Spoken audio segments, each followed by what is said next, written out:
He died 3 minutes ago, and yet something in that room refused to stay dead. The grand hall of Blackthorn Palace had never been so silent, not in the last 300 years of its existence, not even during wars or executions, because this silence was heavier, thicker, pressing against the marble walls like a storm that refused to break, and at the center of it all sat King Lucian Voss on his obsidian throne, unmoving, his pale skin drained of even the faint illusion of life, his silver-black hair perfectly still against his shoulders, as if time itself had stopped out of respect, while rows of nobles stood frozen 10 feet away, none daring to step closer, not even the ancient council members who had once challenged him without fear, because everyone in that room understood one thing without needing it spoken aloud. The Vampire King was gone. 3 minutes. That was how long it had been since his last breath faded into the cold air. 3 minutes since the royal physician lowered his hand and stepped back with a quiet shake of his head.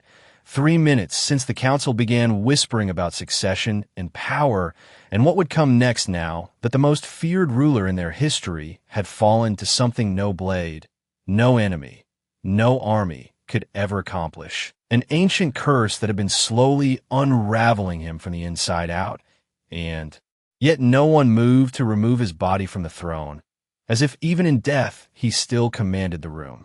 Then the doors opened, not dramatically, not with a crash, just a soft creak that sounded almost disrespectful in the suffocating stillness, and a young woman stepped inside, her worn jacket damp from the rain outside, her sneakers leaving faint marks on the polished floor as she hesitated just past the threshold, clearly realizing too late that she had walked into something she did not understand. Emily Carter had only been told to report for a night shift cleaning job. Nothing more, nothing that explained why. Dozens of powerful figures stood like statues in a darkened hall, or why the air felt so cold it stung her lungs with every breath, or why every single pair of eyes slowly turned toward her at once. "You shouldn't be here," someone whispered, but it was too late because the small hand she had been holding slipped free. Noah. Her 3-year-old son moved before she could react, his tiny sneakers tapping lightly against the stone as he wandered forward with the fearless curiosity only a child could have, past guards who didn't dare touch him, past nobles who recoiled without understanding why, straight toward the throne that towered above everything else in the room. And for a brief, impossible second, no one stopped him, not even Emily, whose voice caught in her throat as something deep in her chest told her to run, and yet left her frozen in place.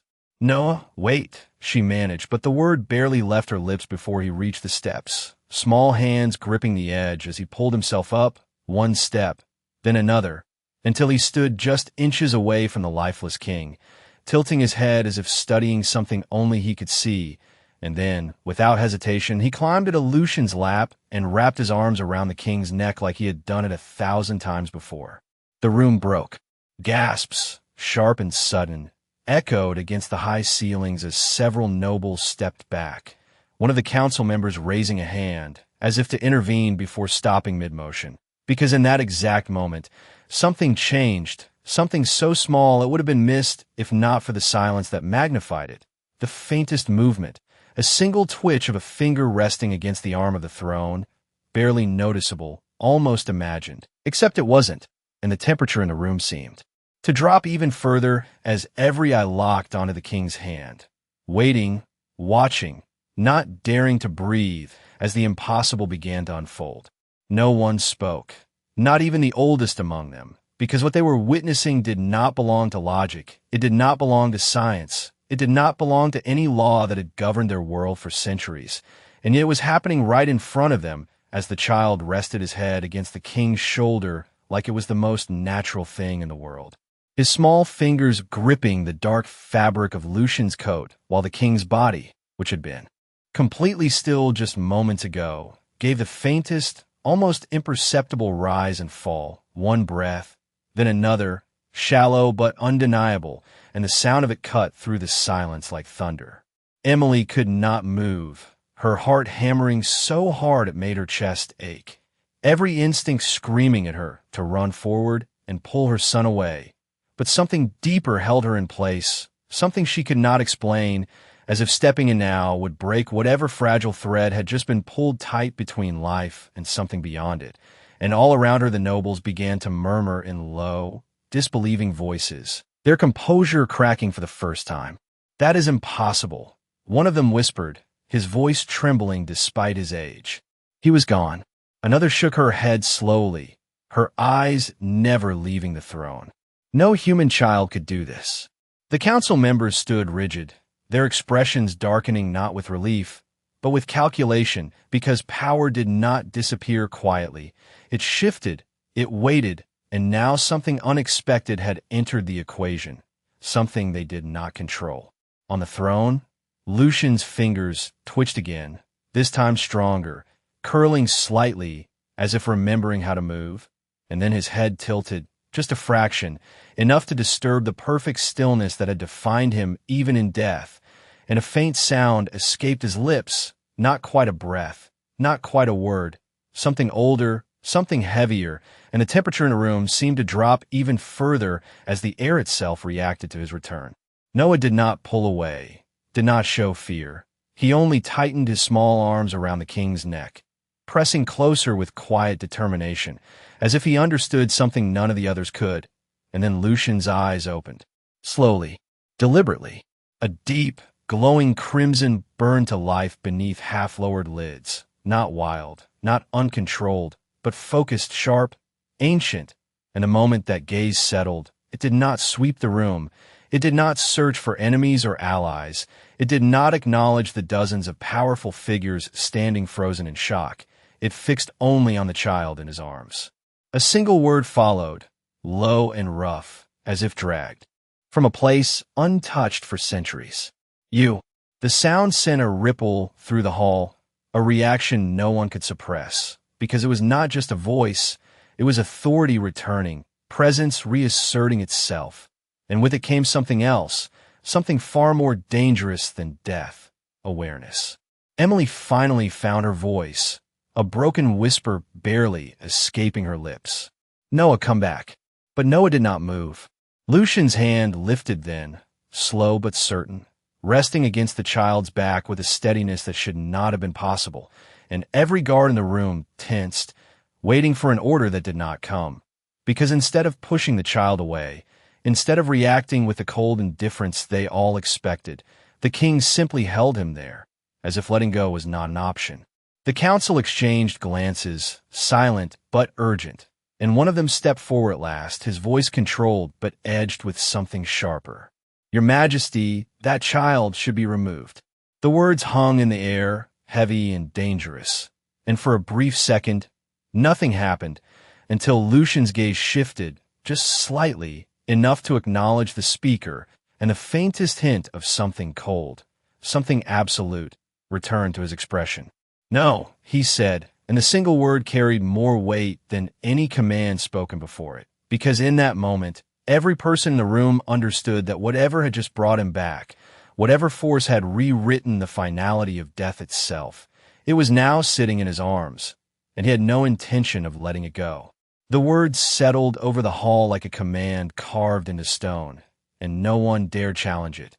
Not immediately, because the king who had just returned from the edge of nothingness was no longer the weakened figure they had been preparing to replace.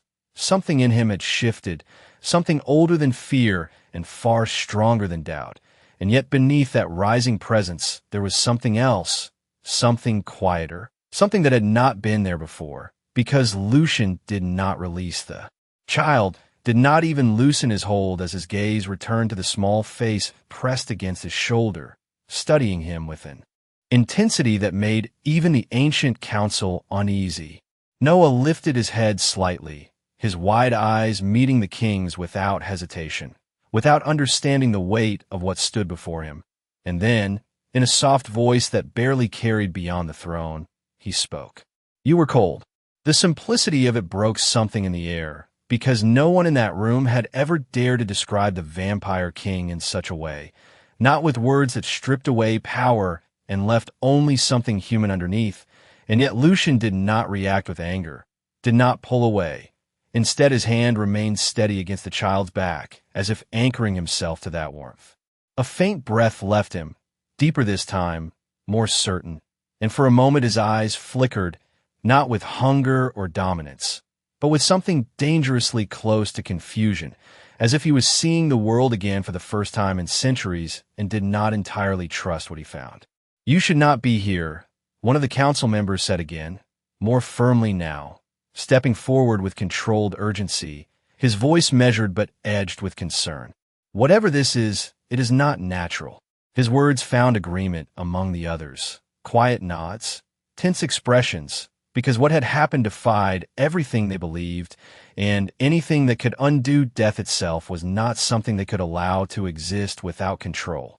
Emily felt the shift immediately, the subtle tightening of the room, the way the attention turned from awe to calculation, and fear surged through her chest as she finally forced herself forward, her steps unsteady but determined. "Please," she said, her voice trembling despite her effort to stay calm. "He is just a child. He did not mean to do anything wrong." Her words sounded small in the vast hall, fragile against the weight of power pressing down from every direction, but they did not go unheard, because Lucian's gaze lifted again, this time finding her for the first time since his eyes had opened, and the moment it did, the entire room seemed to hold its breath. Emily froze under that look, every instinct telling her to lower her eyes, to step back, to disappear, but she could not with her son still in his arms. And so she stood there, exposed and shaking, meeting the gaze of a king who had just returned from death itself.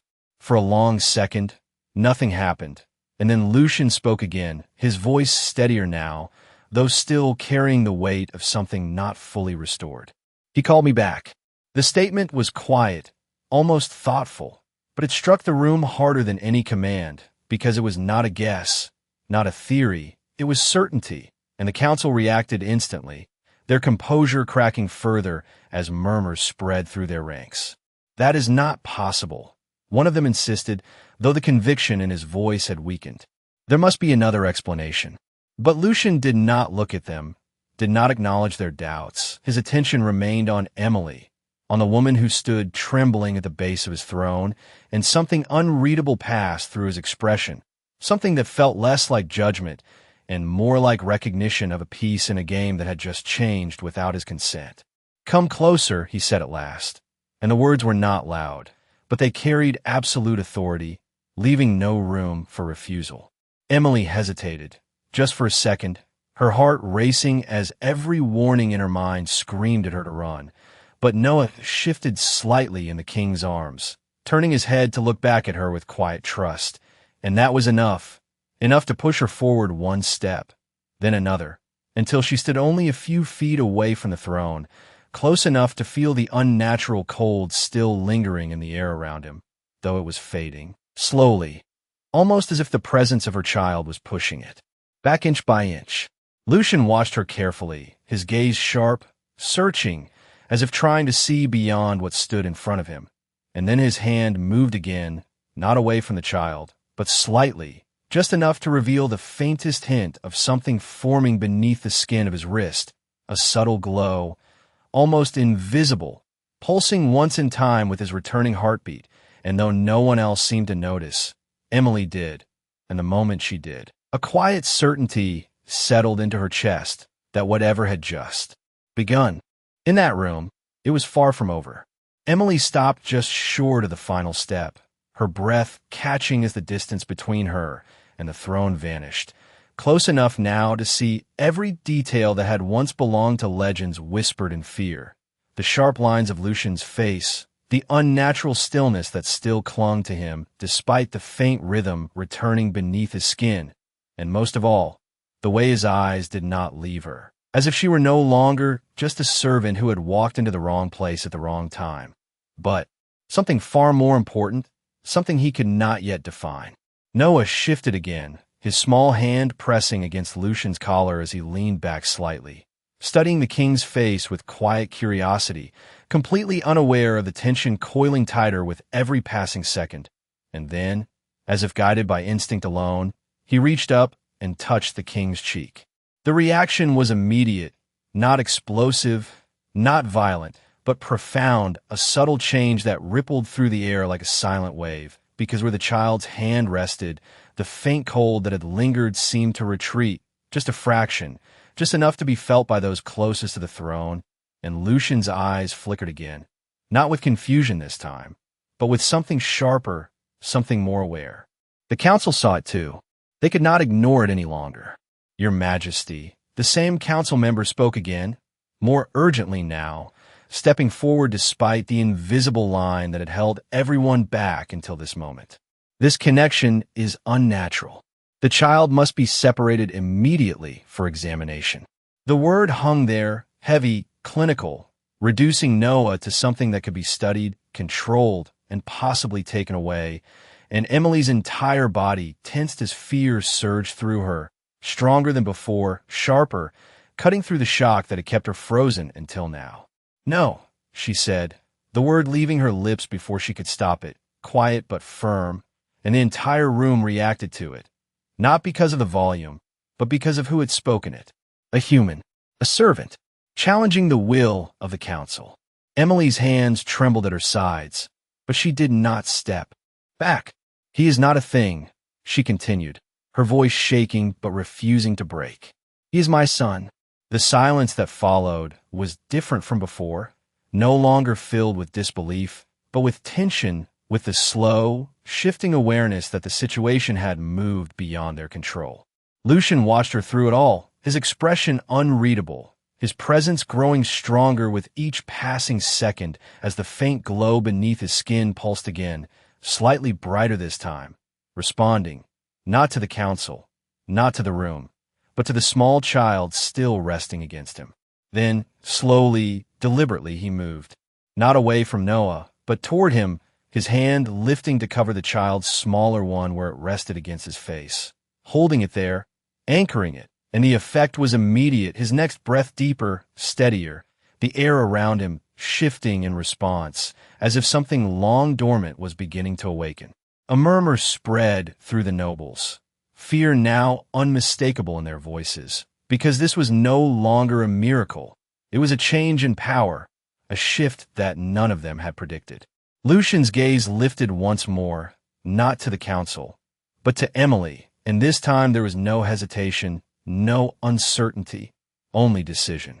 "You will stay," he said, his voice no longer strained, no longer uncertain, but steady, carrying the full weight of command that had once ruled empires. Emily's heart skipped, the meaning of those words settling heavily over her. But before she could respond, before she could even process what that meant for her and her child, the council member stepped forward again, his restraint finally breaking. "That is not acceptable. This situation threatens the balance of the entire court. We cannot allow enough." The word cut through him before he could finish, not raised, not shouted, but absolute, and the effect was immediate, the council member falling silent, as if the very air had been pulled from his lungs, and every other voice in the room followed, because the king who had returned was no longer something they could question. Lucian's eyes burned now, not with uncontrolled power, but with clarity, with intent, and when he spoke again, there was no room for doubt, no space for argument. "The child stays with me."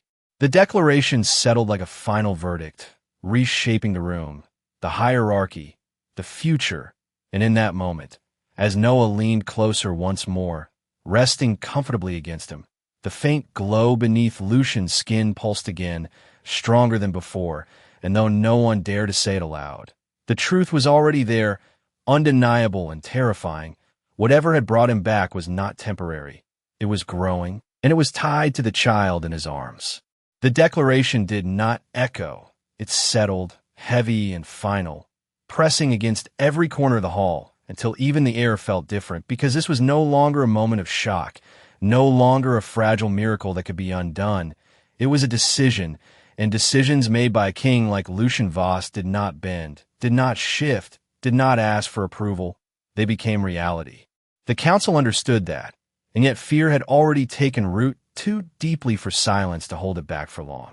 "Your Majesty." Another voice rose, calmer but no less firm, an older woman stepping forward from the shadows of the nobles, her expression controlled but her eyes sharp with calculation. "If what we are witnessing is true, then the child is not merely a coincidence. He is a variable, and variables must be understood. The word lingered, softer than the last demand, but far more dangerous because it carried reason, logic, the kind of argument that did not challenge authority directly but tried to reshape it from within. Emily felt it immediately, the shift in tone, the subtle change from force to persuasion, and it unsettled her more than the open commands had, because it meant they were not giving up, they were adapting. Her gaze moved quickly from one face to another, searching for something, anything that felt safe, but there was nothing here for her, nothing familiar, nothing human, only power and patience and eyes that watched her son as if he were something they could take apart piece by piece if given the chance. Noah, however, remained untouched by it all, his small fingers still curled loosely in Lucian's coat as his head rested comfortably against the king's chest, listening, feeling, sensing something that made him stay, and with every second that passed, the faint rhythm beneath him grew stronger, more stable, more certain. Lucian felt it too. He did not need to look down to know the child had not moved, did not need to question why the cold that had consumed him for so long was receding in slow, steady waves, replaced by something unfamiliar, something warmer, something that should not have been possible. And yet it was there, undeniable, threading through him with quiet persistence. His gaze lifted again, not to the council this time, but beyond them, as if seeing something that no one else could, something tied to the past, something that had reached forward through time and taken hold of the present in a way that could not be ignored. "You seek to understand him," Lucian said at last, his voice calm, measured, but carrying a depth that silenced the murmurs instantly. The older woman inclined her head slightly, respectful, careful. "We seek to protect the stability of the court." Lucian's expression did not change, but something in his eyes hardened, not with anger, but with clarity. "Then understand this." His hand shifted slightly against Noah's back, steady, protective, and the faint glow beneath his skin pulsed once more, stronger than before, visible now even from a distance, a soft, golden shimmer that did not belong to any known power within their world. "The child is not the threat." The words landed differently this time, not as a command, but as a truth, and for the first time since the moment began, uncertainty flickered across the faces of the council, because if the child was not the danger, then something else was, something far more significant, something they had not yet seen. Emily felt her breath catch as the meaning began to settle, slow and heavy, and her eyes moved instinctively back to Lucian, to the faint light beneath his skin, to the way it pulsed in time with his heartbeat, stronger, brighter, more alive with every passing second her son remained close to him. "Then what is?" the older woman asked quietly, the question no longer challenging, but searching. Lucian's gaze dropped at last, returning to the child in his arms, and for a brief moment, something softened there, something almost unguarded, before it was gone again, replaced by the same controlled strength that defined him. "That," he said, his voice lower now, almost thoughtful, "is what we're going to find out." And with those words, the balance shifted once more, not in favor of the council, not in favor of fear, but towards something unknown, something unfolding in real time. And as Noah let out a quiet breath and settled even closer, the faint glow surged again, no longer subtle, no longer hidden, and in that moment, every person in the room understood a single, undeniable truth. Whatever had brought the king back was not finished. It was only beginning. The glow did not fade this time. It held, steady and alive beneath Lucian's skin like a second pulse that did not belong to death. And the longer it remained, the more the room began to understand that this was not a moment that would pass. It was a transformation that had already begun, and no one knew where it would end. The nobles shifted uneasily, their perfect composure cracking in small, almost invisible ways, a glance exchanged too quickly, a breath held too long, because uncertainty was something their world was not built to tolerate, and yet it had just taken a seat at the center of their throne.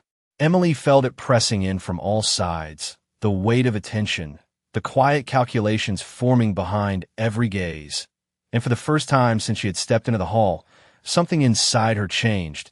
Not fear exactly, but sharp awareness that staying silent would not protect her, that waiting would not keep her son safe. And so she took another step forward, closer than before, close enough to reach him. "Noah," she said softly, her voice steadier now, grounded by something deeper than panic, something instinctive, protective. The child stirred at the sound of her voice, lifting his head slightly, his small hand still held beneath Lucian's larger one. And for a brief second, his attention shifted, torn between the two presences that now anchored him, his mother and the king. Lucian noticed. He noticed everything. The way the child responded, the way the connection stretched but did not break, the way the warmth did not vanish when Noah's focus moved, only dimmed slightly, like a flame flickering in a draft. His eyes narrowed just a fraction, not in suspicion, but in thought, in calculation far deeper than the council could grasp, because what he was sensing was not random. It was structured, layered, something with rules he had yet to fully understand. "Bring him," Lucian said quietly, his gaze still fixed on the child, not releasing him, but not tightening his hold either, allowing the moment to unfold without force. Emily hesitated for only a heartbeat before stepping forward fully, closing the final distance between them, her hand lifting slowly, carefully, as if approaching something fragile rather than dangerous. And when her fingers brushed against Noah's arm, the reaction was immediate. The glow pulsed, stronger, not just from Lucian this time, but outward, spreading faintly into the space between them, connecting, bridging, and for a single second, Emily felt it too, a warmth that did not belong to the cold hall, a quiet energy that moved through her fingertips and into her chest, leaving her breath caught in surprise. Lucian felt it as well. His gaze snapped to her hand, then to her face, something sharper entering his expression, something that had not been there before, recognition, or the beginning of it. "You feel it," he said, not as a question, but as a realization, and the words sent another ripple through the room, because this was no longer about the child alone. Emily did not know how to answer, did not even know what she had felt, only that it had been real, undeniable, and that it had not hurt, had not frightened her in the way everything else in this place had. And so she nodded, slowly, uncertain but honest. Yes. The admission changed everything. The council saw it immediately, their expressions tightening, their attention shifting once more, recalculating, because now there were two variables, not one, 2 points of connection to whatever force was rewriting the rules they had relied on for centuries. "This is escalating beyond acceptable limits," the older woman said, her voice controlled but no longer calm, stepping forward once more. "Your Majesty, this must be contained before it spreads further." The word spread hung in the air, heavier than before, carrying implications no one needed to voice aloud. And for the first time since his return, Lucian's expression cooled, not toward the child, not toward Emily, but toward the council, the ancient patience in his gaze giving way to something far more dangerous, something decisive. "You speak of containment," he said, his voice low, steady, and final, "as if you understand what you are witnessing." He rose then, slowly, deliberately, and the entire room reacted, stepping back as one without realizing it. Because the king who had been seated in stillness now stood before them once more, not weakened, not fading, but present, fully, undeniably present, with the child still in his arms and the faint golden light pulsing stronger with every second. "You do not," Lucian continued, his gaze sweeping over them at last, not seeking approval, not asking for agreement, only asserting truth. "And until you do," his eyes returned to Emily, to the connection that had just revealed itself, to the fragile, powerful thread that now bound them together in ways none of them yet understood. "You will not interfere." The command settled, absolute and unyielding, and no one spoke against it. Not because they agreed, but because they could not, because whatever had brought him back had not only restored his life, it had reinforced his authority in a way that made resistance feel like stepping into something far more dangerous than death itself. And as Noah leaned comfortably against him once more, the glow surged again, brighter than ever. And in that moment, the truth became impossible to ignore. This was not a miracle, it was a beginning. The command did not just silence the room, it sealed it, locking every voice, every objection, every rising plan behind a wall of authority that none of them could cross. And yet beneath that forced stillness, something far more dangerous began to form. Not openly, not yet, but in the subtle shifts of posture in the way. Certain eyes lingered too long on the child, in the quiet understanding that power, once threatened, never stayed passive for long. Lucian felt it all without needing to look, the undercurrent of resistance threading through the hall like a slow-moving storm, but he did not react to it.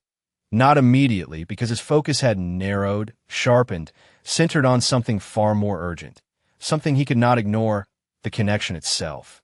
It was changing. The warmth that had begun as a flicker was now steady, flowing through him in measured waves, not overwhelming, not uncontrolled, but precise, almost deliberate, as if it followed a pattern older than memory. And every time Noah shifted closer, every time the child's small hand brushed against him, that pattern deepened, expanded, revealing layers that had not existed before. This was not random. This was not chance. This was structure. Lucian's gaze lowered once more, studying the child with a focus that bordered on intensity, searching not for weakness, not for threat, but for origin, for the source of something that should not have been possible, and yet was unfolding with undeniable clarity in his arms. "What is your name?" he asked, his voice quieter now, stripped of command, carrying something unfamiliar beneath it, something closer to curiosity.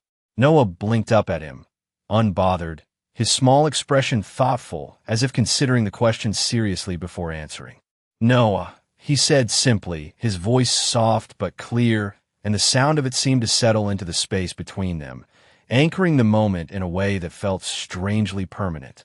Lucian repeated it under his breath, not loudly, not for the room, but for himself, as if testing the weight of it. Noah. The name lingered, and for a brief second, something shifted in his expression, something distant, almost like recognition brushing against the edges of his memory, too faint to grasp, but impossible to ignore. Emily saw it.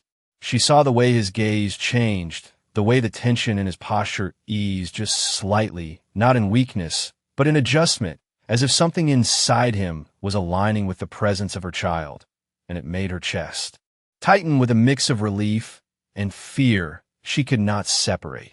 "We should leave," she said softly, the words escaping before she could fully consider them.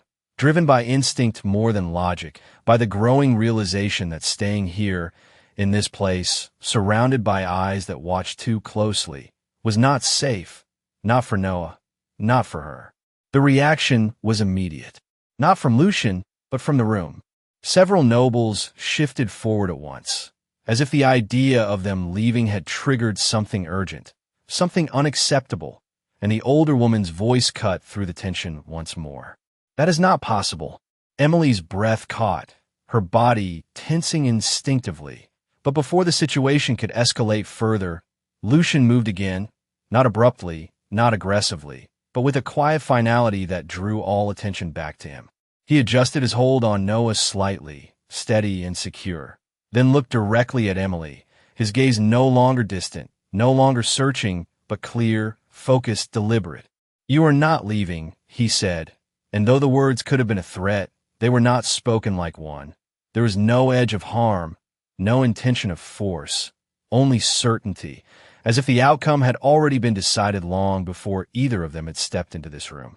Emily felt the weight of it settle over her, heavy and inescapable, and for a moment, fear rose again, sharp and overwhelming. But then Noah shifted in Lucian's arms, his small hand reaching out toward her without hesitation, bridging the space between them. And the moment her fingers met his again, the glow surged.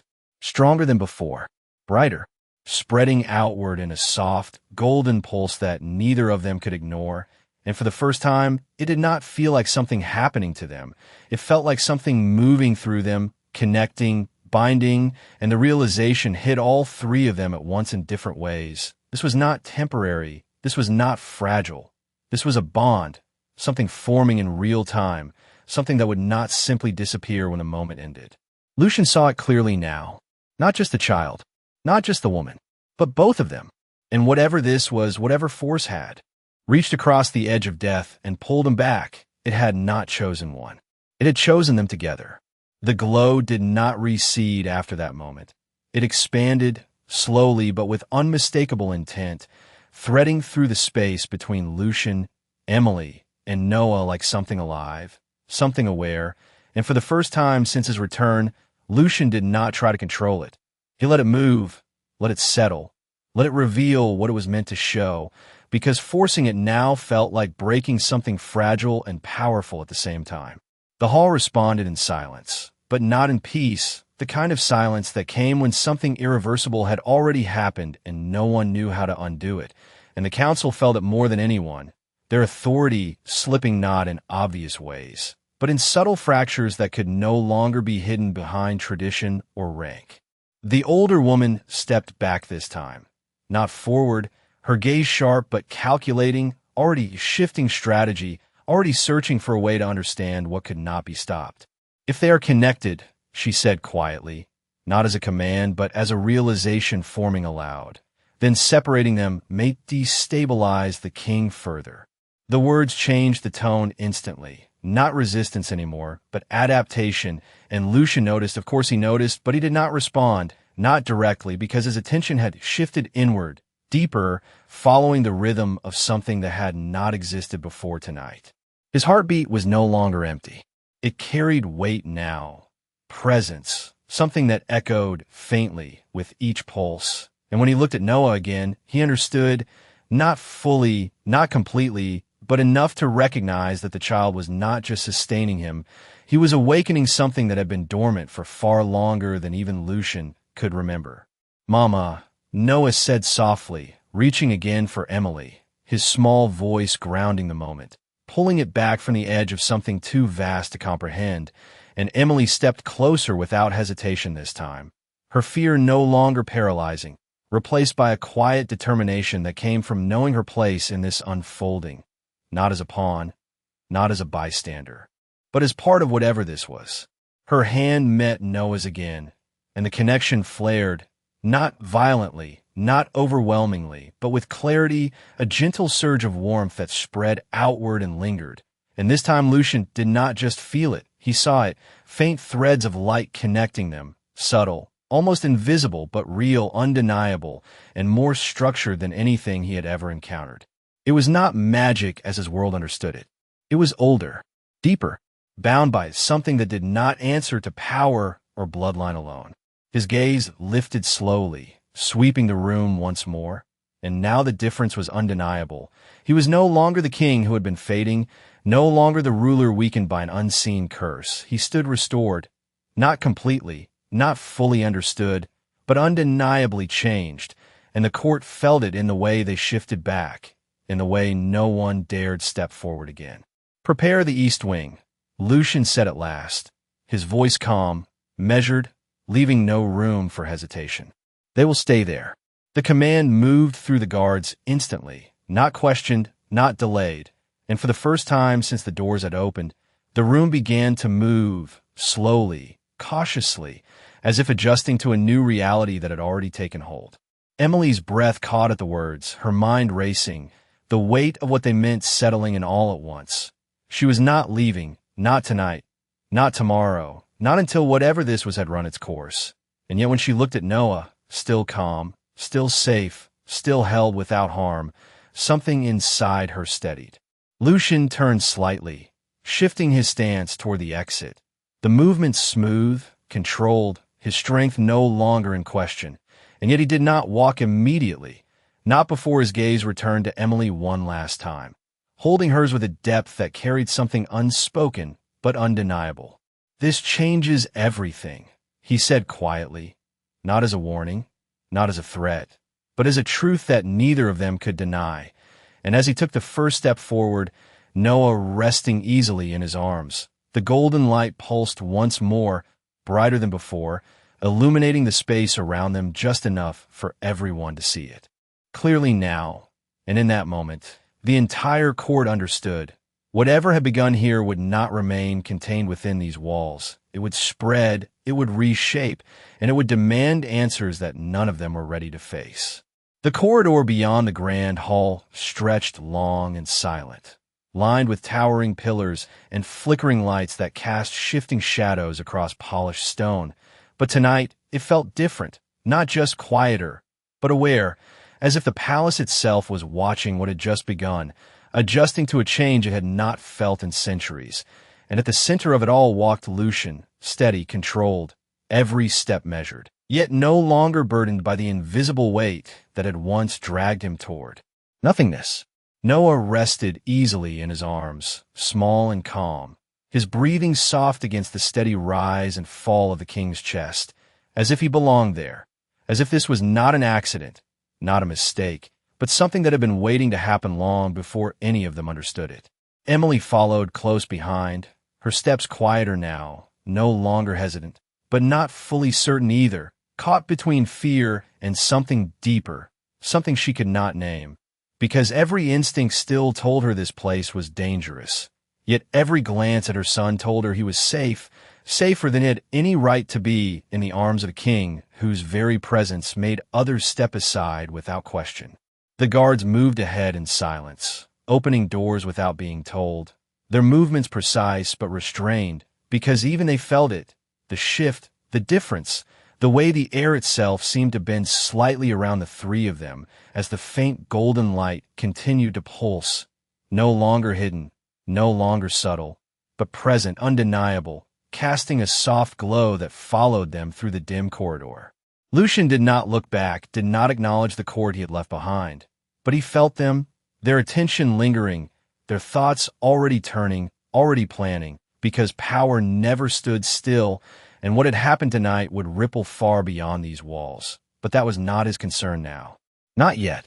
His focus remained where it needed to be, on the child in his arms, and on the woman walking just behind him, both tied to something he had only begun to understand.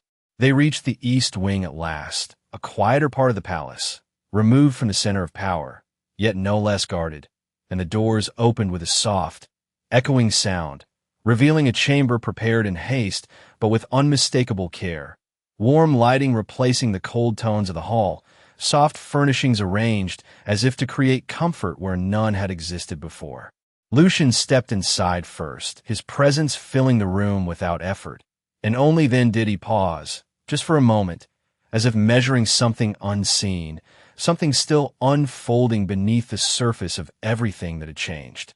Emily followed, her eyes moving quickly across the space, taking in every detail, every exit, every shadow. But her attention always returned to Noah, and when Lucian finally turned toward her, the distance between them gone once more, the weight of everything settled fully into place. For a moment, neither of them spoke, the silence no longer tense, but heavy with meaning, until Noah stirred again, his small hand reaching out instinctively toward his mother. And Lucian did not stop him, did not hold him back. Instead, he lowered him slightly, allowing the connection to shift without breaking.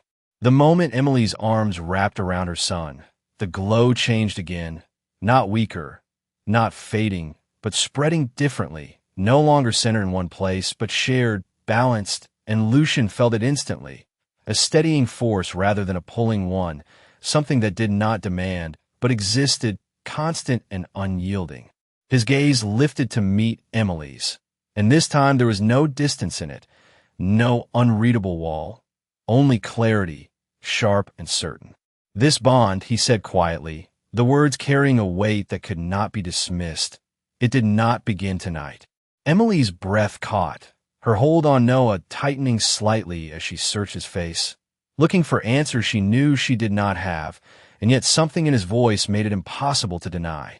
"Then when?" she asked, barely above a whisper.